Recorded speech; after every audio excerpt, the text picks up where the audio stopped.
আর বন্ধুরা আজকে বানাবো ডিম কষা তরকারি। এখানে 4টা ডিম সিদ্ধ বসাই দিছি। এখন এই পেঁয়াজগুলো ব্লেন্ডার করে নেব। এখন এখানে কড়াইয়ে তেল গরম করে নিছি। এখানে আদা রসুন বাটা দিয়ে দেব। এখানে দিয়ে দেবো পেঁয়াজ ব্লেন্ডার করে দিয়ে দিচ্ছি।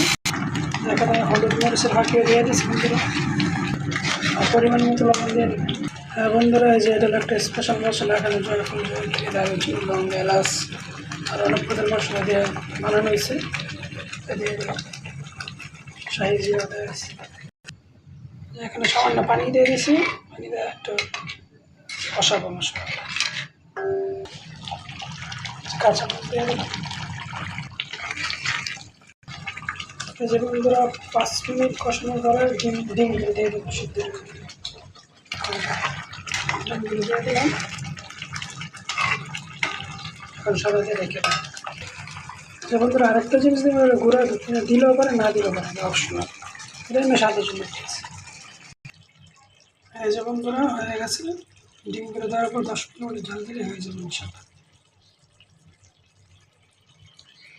হয়ে গেল দারুণ স্বাদের ডিম কষা।